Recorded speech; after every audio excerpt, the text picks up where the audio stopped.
good thing I always remember my dad, do whatever you can with what you have.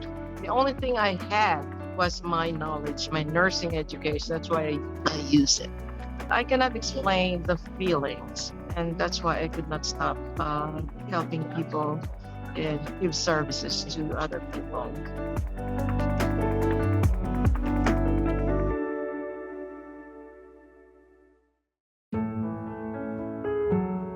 My name is Dr. Deligo, and people call me Doc Deli, or my friends call me Deli.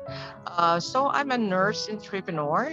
I do healthcare services as my business, real estate, also rental properties, LPN school, what else? Daycare center, and a regular mother.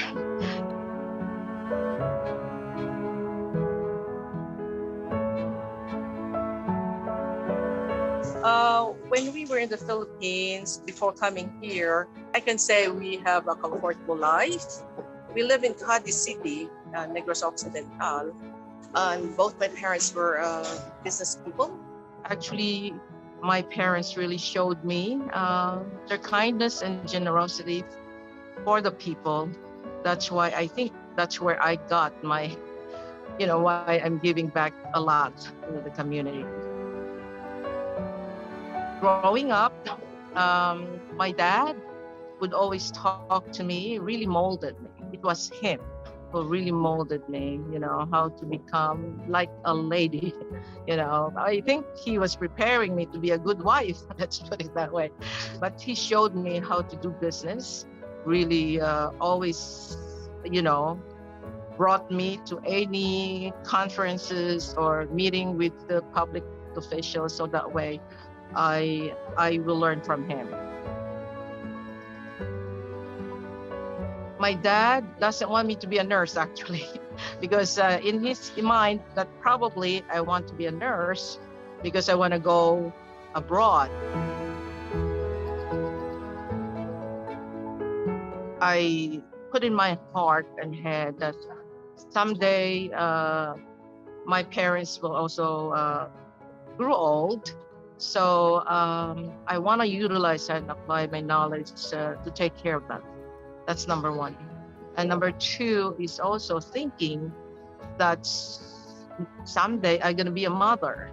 So I need to learn those knowledge, how to raise, my children in a good way, and for them to be taken care of the right way, and to be a successful and effective mother. So that's why I took nursing, because and I was right. I was, because the theories and the practices that I learned, I was able to apply and utilize that in raising my children, and also dealing with difficult people, dealing with other things, so that made me actually very successful.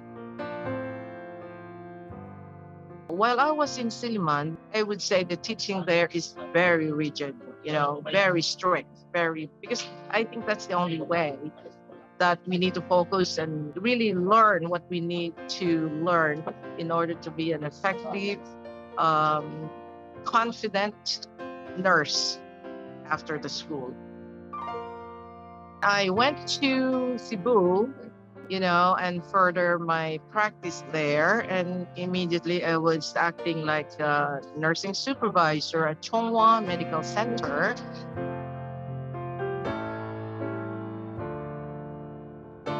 We had two children at the time, 3 and 1 year old. My in-laws, my father-in-law, my mother-in-law, and my brother-in-law and sister-in-law were murdered at the same time. So it's not safe. It's no longer safe to stay in the place where we used to live. And for the safety of my family, that we decided to just immediately moved here. So that's the reason we're here. We left everything in Cebu, everything that we had, house and businesses, and start a new life here. In here, it was really the nursing profession that really helped me, and really helped us actually. They was able to pass the CGFNS right away and also the board exam right away. So we're able to live a normal life, But as I said, it was very, very difficult on my part because, you're in the Philippines, you're used to have like a lot of helpers, right? But here you have to do everything yourself. Plus my two children, it just broke my heart. And because, we lived in the Philippines, a very nice house, but coming here, as I said, we lived, we were in the attic of the house and we have nothing there except for the bathroom. And so my children were like crying all the time.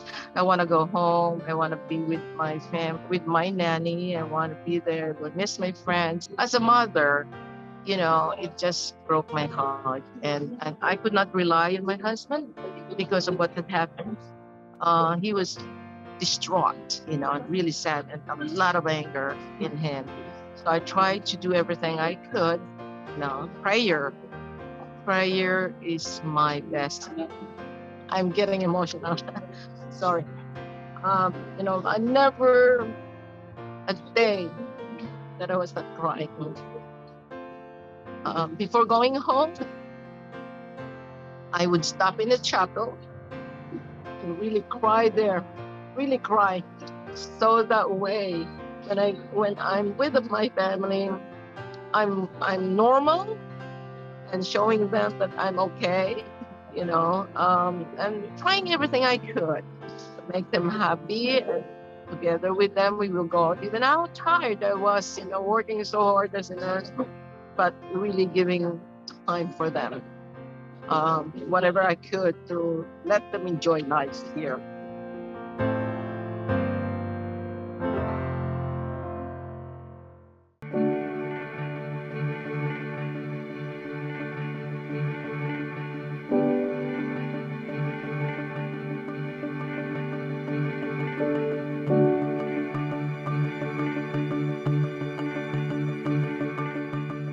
Everything 360 degrees change of my life, And the good thing, I always remember my dad, do whatever you can with what you have.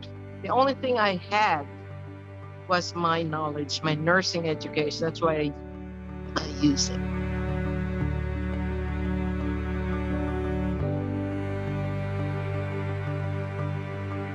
Because of hard work, because of my leadership, that I was promoted right away for a higher position. I'm teaching at Fairleigh Dickinson University, where I graduated my master's degree in nursing and also my doctorate in nursing practice as summa cum laude. As a nurse, you learn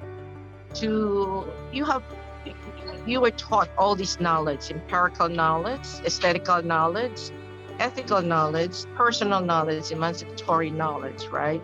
So I utilize and apply all those knowledge, as a nurse, to my family, to my children, and also in dealings with the people, patients, especially patients, and also to the people surrounding me.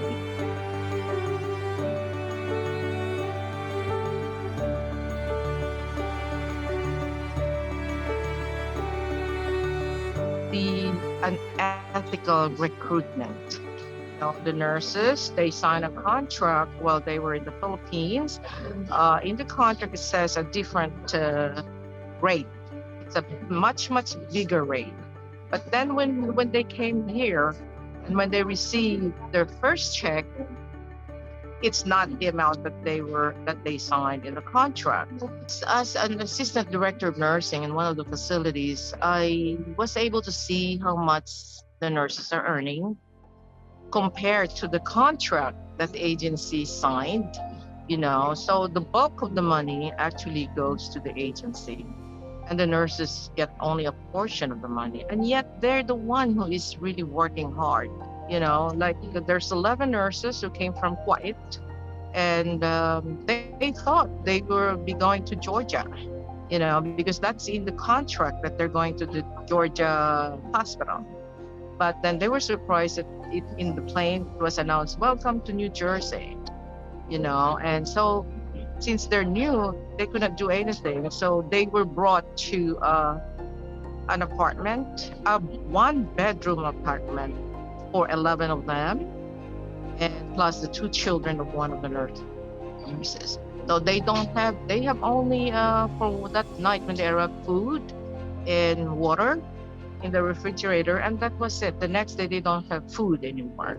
So when they called the agency, um, the telephone was already disconnected, and so they could not do anything. It's the good thing that in that compound, there were Filipino nurses as well. So they said, why don't you call Dr. Deligo, and maybe she could help all of you. And that's what happened. They called me. And so my husband and I went to see the place, and we were shocked. Some of them, I think probably they're having jet lag yet. They were on the steps of the stairs because there's 11 of them, a lot of them. Some are lying on the floor, kitchen floor. I felt sad when I saw that. How could it happen? Why is being done to them? And kapwa na Filipino, you should not do that. Unfortunately, it's happening. And so I said, what can I do for you? So at the moment, I just brought them to buy groceries and drive them here and there. But I was afraid that the other agency will sue me because they're the one who actually recruited them, and it's their name in the immigration. So I consulted an immigration lawyer, and a regular lawyer also. So we let them sign that because of that, and got a narrative from them that they were abandoned and they have no choice but to get another agency that can support and that will give them job. And that's what happened. We revised the contract, and so I was officially like their employer. And so that's the reason why I created the Nursing Network LLC. That's healthcare services in New Jersey. So that way I could help not only the nurses, but the facilities as well. I established also LPN school because I found out that their husbands has no jobs, actually depressed also, and really want to go back to the Philippines. So if they go back to the Philippines and the wife is working hard here and no help from the husband, then it's going to affect the whole family. And I don't want that to happen. So my project was to give chance for the husband to start schooling and also become an LPN nurse. And then the second project is creating a daycare center. So that way they need not to worry. Those who have small children, that they could live their children in that daycare center. So to be taken care by Kapwa Filipino also. So that way the children will be able to be taught with our cultures and our values also, and be taken care well by Kapwa ng Filipino.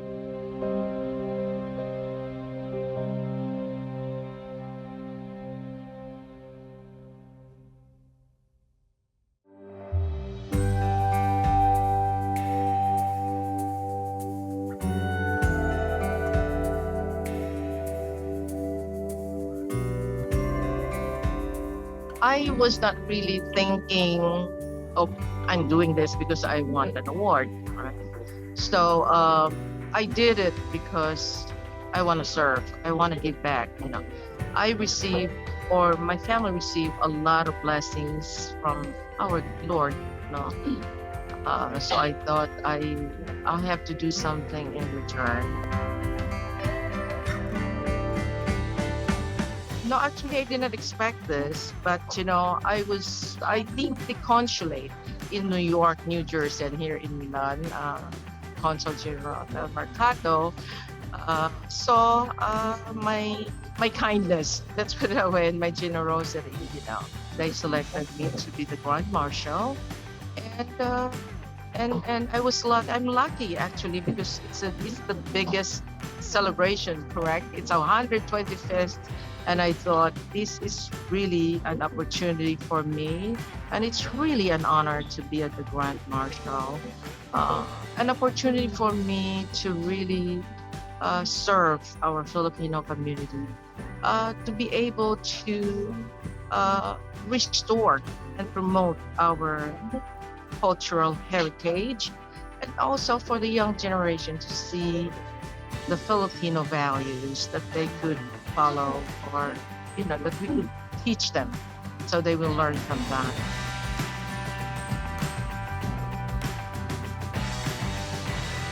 When I heard from people that I had helped, right, and I forgot some of them because they change their, as they grow older, they change their face, and it's so self-satisfying. It's to meet them. Hi doc, thank you very much. And this is my children. This is my children. Look at them because of you. That they were able to met their dreams as well. Because of you, we were able to come here, and because of you, my husband became a nurse also. It's so I cannot explain the feelings. So and that's why I could not stop helping people and really give services to other people. Pagdating pa lang namin dito, she made sure na meron kaming titirhan. Nothing is impossible. Do whatever you can. Just like my father, do whatever you can with what you have, to help others. So, and how could you help other people? Is yourself first. Strive hard to be successful so that way you will inspire your children and other people, for you setting an example, for you being the role model. Work hard. Don't be shy. Don't be afraid. So I would tell the whole Filipino, especially the younger generations, to really follow the Filipino values. You should be proud of it. Learn from your parents, learn from your ninong, nina, tito, tita, because we have an excellent values in life.